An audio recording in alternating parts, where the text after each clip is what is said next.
Now, we have been talking about the pandemic, which is COVID-19.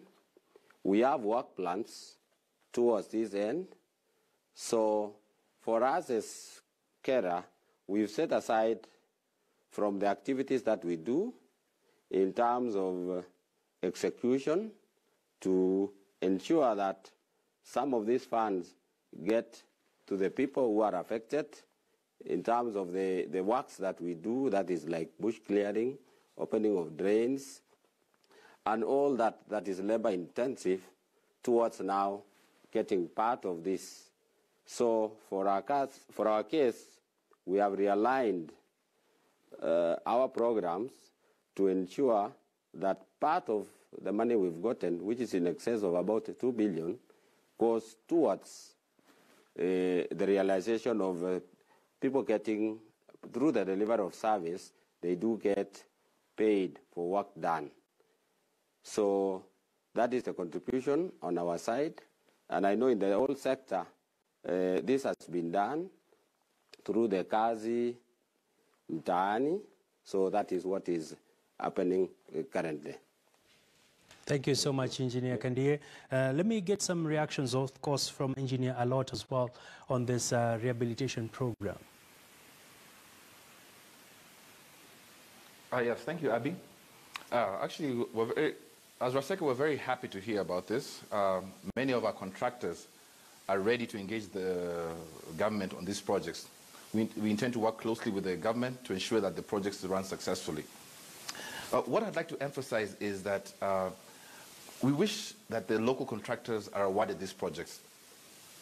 You know, because our members, when they are awarded these tenders, they tend to reinvest in the economy, and they support the local businesses and the local trade.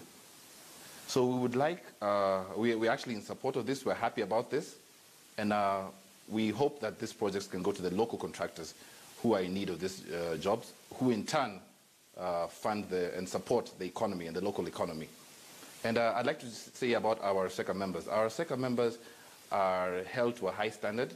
We have a strict code of conduct, which we adhere to and we enforce. And our members, we hold them to a very high standard of work. So we just hope that and emphasize that these projects are given to the local contractors. Thank you, Abby. Thank you for that, Engineer Alot. And Engineer Gitau, this question really falls squarely within your docket. I'd like to hear your comments on this. Thank you, Abby. The department has been participating very actively in the Kazi Mtaani under the National Steering Committee. We have a collection. You know, we collect about over 60 billion Kenya shillings under the Road Maintenance Levy Fund. And this 5 billion is expected to be spent out of this fund to support the social program of Kazi kwa Mtaani, which is a major government intervention in terms of supporting the people during this tough time of COVID-19. A lot of young people in their thousands have been employed through this program. We are working with the agencies, the Kenya National Highway Authority, the Kenya Rural Roads Authority, where my brother Kandie is the Acting Director General, and also the Kenya Urban Roads Authority. And we are disaggregating some of the activities that can easily be delivered through a labor-based model. And we are happy to support this program. And as Kandie is saying, from the revision of, from that new model of implementing and supporting the people through a labor-based approach, there is 2 billion under KeRRA. Under KeRRA and KeRRA, we are still revising the programs to ensure that these 5 billion, which have been earmarked by the President to support Kazi Mtaani, indeed get to mashinani.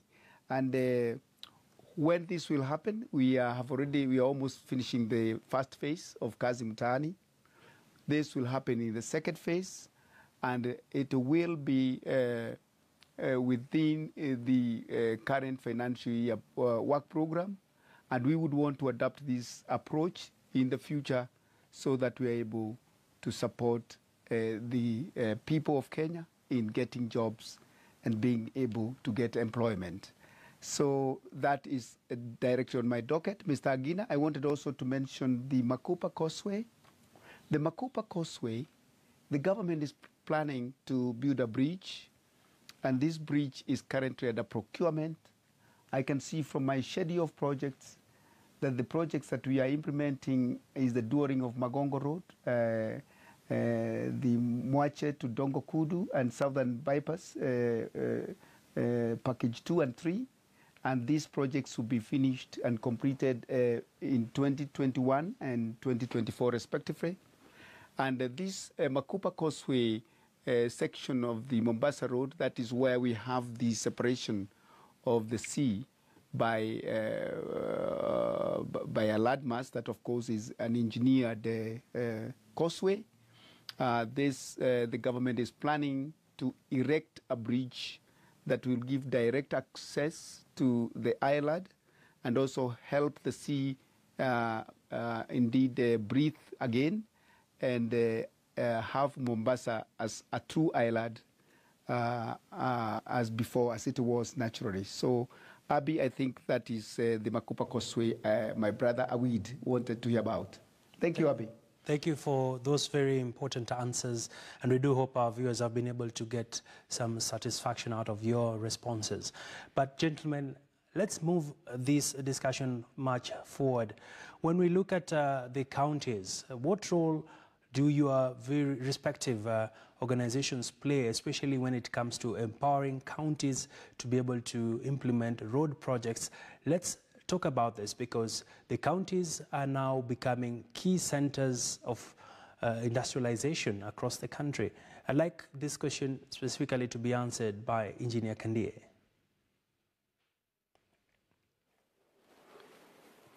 Thank you, Abi. I did say that Kenya Rural Roads Authority is present in 47 counties and the 290 constituencies in this country. That means we are present in all the counties. By that, so even the 21,000 kilometers we do maintain, is within counties. So we have regional offices in all our counties, in all our 47 counties. So we do offer supervisory services and consultation in matters to do with the roads. As I said, our slogan is actually connecting devolved Kenya, meaning that each county headquarters is connected by our road, and also all the sub-county headquarters, meaning that we are connecting the county to the greater network, which by so doing, we can be able to access services, even the raw materials coming from the hinterland. We know we are richly an agricultural area. We are tourists. We have various tourist destinations within our country. So by all that interconnectivity, we are able to access market to resources coming from the counties. So what I would only say is that we are able to connect the county to the market. We are able also to sell the counties to various tourist destinations. So in that, we are going to generate income to the various counties, and which means we are accessing the 47 million Kenyans, 45 million Kenyans or so, to be it tourism, be it any service, all the services they do need. So we are a good contributor to this, Mr. Abi. All right. And Engineer Alot, how critical is it for us to see implementation of projects in counties? Even as right now we do know that there's a revenue sharing stalemate in the country where people, the legislators are unable to agree on the formula. But the crux of the matter really lie with how can counties be able to generate more revenue. For them to generate more revenue, they need infrastructure. As your organization, what are some of the opportunities you see in counties? Thank you, Abby. I like the question. How do we actualize the Vision 2030, the road sectors and the counties, and how do the counties play a role in that?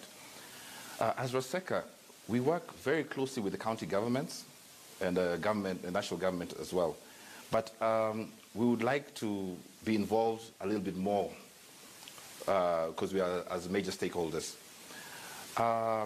Infrastructure is very important, and we would like to be privy to development plans so we can actually be able to advise and offer some knowledge. And we can, as RACECA members, have extensive experience. We are able to impart our knowledge and understanding and bring it to the table. So what I would suggest is that RACECA is engaged with the government, and we are privy to like some of the development plans so that we can be able to engage and also discuss and see how we can best support our country. All right. For Engineer Gitau, what is our plan as a country in terms of supporting counties, even as we do know that the governors have also been rooting for more funding, especially for road projects? Abby, I think you agree with me that the devolution is a great success for Kenya, right from the days of the transition authority. That is far away now.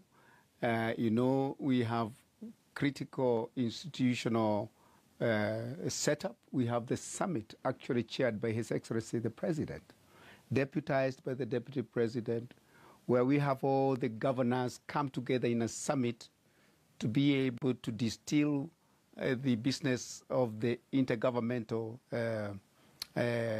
business. And what I want to say is that devolution is now a major reality. And if you read the Constitution, then you understand that the two levels of government are interdependent, and there are structures and a legal legislative framework starting with the County Government Act of 2012. We have the Cities and Urban Areas Act of 2012. We have the Intergovernmental Relation Act, whereby we have institutions that actually guide the consultation process and coordination. And one of the major achievements of the government is to ensure that even the disputes that happen between the two levels of government are able to be resolved. Remember, Agina, that these levels of government, none is subordinate to the other. The Constitution has a provision that we give a minimum allocation on the corrected revenue of about 15%. In the road sector, we are even giving much more than that. We have grant transfers for roads. And the other spirit of the County Government Act is that we have county integrated development plans. With integrated development plans, Agina, these integrated development plans will ensure that there's a regional planning whereby any corridors transcending different counties is planned through an integrated development plan. And therefore, we must not look at counties as individual entities, but a part of the whole body of the Kenyan nation. And with that, Agina, I think the most important thing is to ensure the counties adhere to the principles of the Public Finance Management Act 2012, whereby there is prudence in the use of resources. Otherwise, as we apply the public resources to our projects, even at the national level, we understand the interdependence. We have consultative frameworks, and whatever is done at the national level is actually done in a county. So we actually not a different government. We are one. And the amazing thing is at the national level, we are using the one government approach. And therefore, when you look at the structure of government, Agina, it is not county and national. It is our national, it is our way of governance that is separate but one.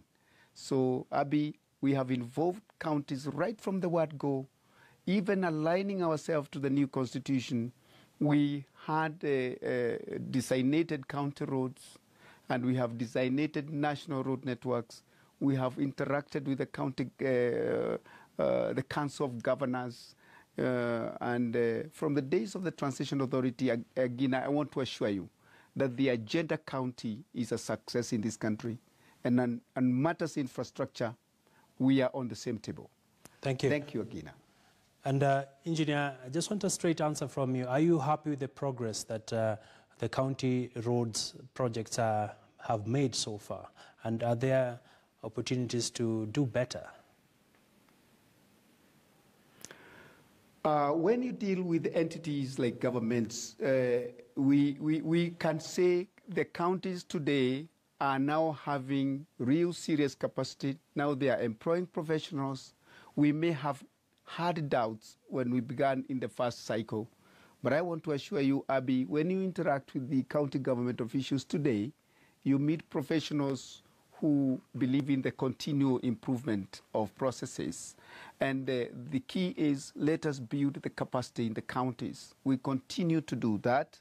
The key is, let us support counties' programs and in terms of planning. And as recent as last week, I think this week you have seen there is the effort to send directors of planning to counties. This is an improvement process. So we must be patient with the process cycle before we are able to build the capacity we want to see at all levels of government. But I want to assure you, the leadership in most counties is experienced, have actually worked in the national government, and we are having wonderful professionals in counties where at the national level we are always engaged and happy to work with them. I am happy, Abby, with the progress of the county development plans in terms of roads. All right. Let's shift gears a bit, gentlemen. Let's talk about the funding challenges. The Africa Development Bank projects that Africa has an infrastructure deficit of about $10 trillion. And Kenya is right in the middle of all this. Right now, as we proceed post-corona, we've seen quite a number of projects, as you did mention when we started. Some projects have stalled, others have to go back to the drawing board where contractors might have to review and see how best can they do the work plans. From you, Engineer Kandie, some of the funding landscape issues have been changing from just depending on government funding. What are some of the key shifts and trends we are seeing when it comes to funding of infrastructure? Thank you, Akina. I think based on the challenges on provision of funds, then we have resorted to other methods of using public-private partnerships. Others are annuity, that we raise resources from the public with a view of bringing in the infrastructure development because of the constraints on funds. In so doing, we are able to manage, and we have implemented some projects, even using annuity or public-private partnerships that we bring in the private sector, and then we are able now to get at the construction to meet the demand for the budgetary allocation required for development of infrastructure. I think that is what we've done. It can more be raised by the infrastructure secretary because on the government side of view. Thank you for that answer. And from you, Engineer Alot, looking at the funding options we have, it is, of course, a time that African governments have been actually urged to look at different funding models as opposed to just depending on locally generated funds. Yes, thank you, Abby. Okay, as RACECA, I can truly tell you that getting a fully funded project is very difficult to come by. And we have seen our members actually in the recent past, contractors have gone for months without pay and still expected to perform. But one thing I'd like to say about the government, they have recently they've actually paid up to 70 to 80% of the debt owed to roads contractors, and I would like to commend them on that, and I'd like to urge them to continue supporting our members. And also, in as much as these funding models are being debated, as RACECA, I would urge that any of the funding models selected will be geared towards supporting the local contractors and the local citizens. And I believe also more can be done to actually alleviate some of these burdens, such as reducing maybe taxes on construction material, such as maybe on reducing taxes on the cement and maybe even the bitumen, removing taxes on such items. This will reduce the construction costs and actually help us move a little bit further. So I think, to summarize that, I think we just need to maybe focus more on building local capacity, and also maybe trying to reduce construction costs by reducing taxes and levies on certain items, certain construction items. All right. Thank you. Thank you. I'll be getting your response, Engineer Kamau. I can see you're quite eager to take on this question, but let's take a look at some of the questions we are getting from our viewers as we take a pause on that. There's a question here. Someone is saying, Dear Mr. Gina, thank you for hosting this very informative program. We appreciate. I have two questions for the panelists. One, do we have road standards in Kenya? If yes, are these standards applied to the letter? Why am I asking? Because when you drive around Kenyan roads, for example, paved roads, bumps are not the same. Very good question there. Another question here is on the Malaba-Busia Road. Has taken more than 5 years since its inception, but it's incomplete till now. It leaves us wondering whether this was a political road. With this COVID, will it ever be completed? Well, some very interesting questions there. I'd like to open up this question to Engineer Gitau before you can respond to the other issue we were talking about earlier on funding. Thank you very much, Abi. I think the question whether we have road standards, I want to inform our viewer that definitely when you see a differentiation in terms of a product, definitely you wonder whether we have standards. I want to assure him we have road development standards. They are a suite of manuals that is guided by engineering principles related to determination of the quality of construction. We have a geometric design manual whereby we are able to design horizontal and vertical alignments. We have a materials testing manual. We have standard specifications. We have design manuals, and Kenya is also not limited in that with the kind of international and global environment which we work with, we are also able to benefit from other manuals in other jurisdictions, like the Highway Capacity Manual 2010, that from the America, we have had a French company, Aegis, BCOM here, who have also helped us to review these standards. They are currently under review. I agree with you.